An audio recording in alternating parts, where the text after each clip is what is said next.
یعنی بڑی معذرت کے ساتھ مجھے یہ بات کرنی پڑے گی کہ اتنا کالا جادو، ہر تیسرے آدمی کو کالا جادو، ہر تیسرے آدمی کو. اور خیر سے وہ جو بتانے والے وہ بھی بڑا انوکھا انداز انہوں نے اختیار کیا ہوا ہے. وہ کہتے تجھے جادو کر دیے کسی نے. کس نے کہا کہ یہ مجھے بتانے کا حکم نہیں، مجھے شرارت کا حکم تھا، شرارت میں نے کر دی، اب تو گھر جا کے سوچتا رہے. اسی طرح ڈھیروں قسم کے ملنگ ہمارے کھاتے پڑ گئے، ٹال پہنے ہوئے، اور وہ آ گئے. وہ لوگوں کو قسمت کا حال بتاتے ہیں. آپ کا تو مجھے نہیں پتا، میں نے اپنے دیہاتوں میں دیکھا ہے کہ وہ سونا بھی ڈبل کرتے تھے، بعد میں پتہ چلتا تھا اب سنگل بھی غائب ہو جاتا تھا. ہنسے نہیں جی، اونچا نہیں ہنسنا چاہیے کبھی بھی. یہ محافل ہے ہماری، سنجیدہ ماحول ہے. میری بات پہ آپ توجہ کریں گے عزیز کہ آپ اوہام پرستی کا شکار نہ ہوں، ورنہ آپ اور نبی پاک صلی اللہ علیہ وسلم نا جگہ جگہ حضور ہمیں ذوق دیتے، سمجھاتے کہ تم نے اپنی توجہ اللہ رسول کی جانب رکھنی ہے، تم نے الجھنا نہیں، ورنہ آپ کیسے میدان میں نکلیں گے.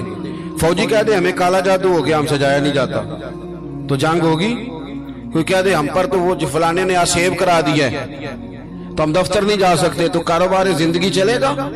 کن چکروں میں پڑ گئے. جادو ہوتا ہے، اس کی حقیقت سے انکار نہیں، لیکن اتنا کچا ماحول، اتنی کمزور بات، یہ اہل ایمان کا شیوا نہیں ہے. آپ مضبوط رہیں. عارف رومی رحمت اللہ علیہ فرماتے میں کبھی بھی زندگی میں کوئی بات اس لیے نہیں کی کہ مجمع ہنسے، اور ہنسنا ویسے بھی شریعت میں مسکرانا ہے، کہہ کا لگا کے تو روٹین میں بھی ہنسنے سے پرہیز کرنی چاہیے. وہ کہتے ہیں ایک بادشاہ تھا تو اس کا بھی ذہن بن گیا تھا کہ پتہ نہیں یہ کیا ہو جاتا ہے.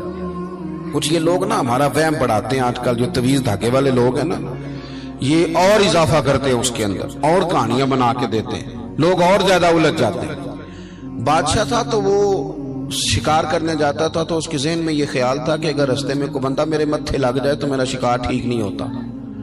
تو وہ کیا کرتا، وہ جب سفر کے لیے نکلتا تو لوگوں سے کہتا سارے رستے خالی کرا دو، میں نے شکار کے لیے جانا ہے. لوگ رستے خالی کرا دیتے. ایک دن ایک آدمی بیچارہ نے ایک آنکھ سے اسے نظر نہیں آتا، وہ کوئی جنگل سے لکڑیاں کاٹ کے آ رہا تھا تو اچانک وہ چڑھ گیا.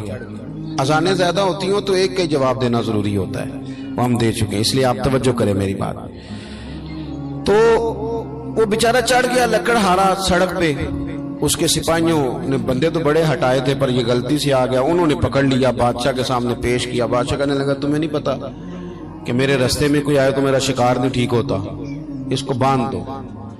دھوپ بڑی سخت تھی، درخت کے ساتھ باندھ دیا. کہا جا رہا ہوں، واپس آتا ہوں، اگر شکار ٹھیک ہو گیا تو چھوڑ دوں گا ورنہ اسے قتل کر دوں گا.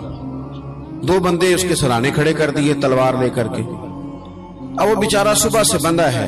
بادشاہ چلا گیا. اتفاق کی بات یہ کہ آج شکار پہلے سے بھی اچھا ہوا، خوب ہوا. بادشاہ واپس آیا. اب یہ دھوپ میں بندہ ہے، کسی نے پانی بھی نہیں پوچھا.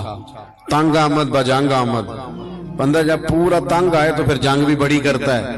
اس نے کہا یار آج مرنا تو ہے، اب مرنا سچ بول کے. بادشاہ نے کہا اسے کھول دو، آج میرا شکار بڑا اچھا ہوا ہے، لہذا اسے کچھ نہیں کہنا، کھول دو. رسیاں کھول دی تو پتہ کا شخص کہتا ہے بادشاہ ایک بات کر لوں میں بھی، مار تو جانا ہی ہے پر ایک بات کر لوں. کہنے لگا کرو. کہنے لگا تم نے صبح میرا منہ دیکھا تھا، تمہارا شکار بڑا اچھا ہوا ہے، دن بڑا اچھا گزرا ہے، پر میں نے آج سویرے تمہارا منہ دیکھ لیا تھا، تو دیکھو میرا بیچارے کا کیا حال ہوا ہے کہ صبح سے یہاں. اب تم بتاؤ منحوس میں ہوں کہ تم ہو؟ نحوست میرے اندر کہ تمہارے اندر؟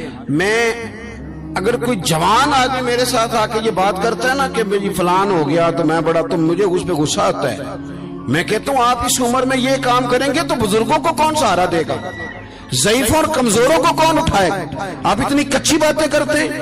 اور یہاں پیروں نے بھی عجیب تماشا گھڑا ہوا ہے. سویرے 9 بجے بیٹھ جاتے ہیں تعویذ لکھنے. آپ قرآن شریف کا درس کب دیں گے؟ آپ حدیث پاک کب پڑھائیں گے؟ آپ ان کو اصول فقہ کب بتائیں گے؟ پیر صرف دین کا نمائندہ ہوتا ہے جس نے رب رسول کا دین پڑھنا ہے اور آگے پڑھانا ہے، جس نے لوگوں کو وہاں سے دین سیکھ کے آگے سکھانا ہے. باقی کیا معنی ہے چیزوں کا؟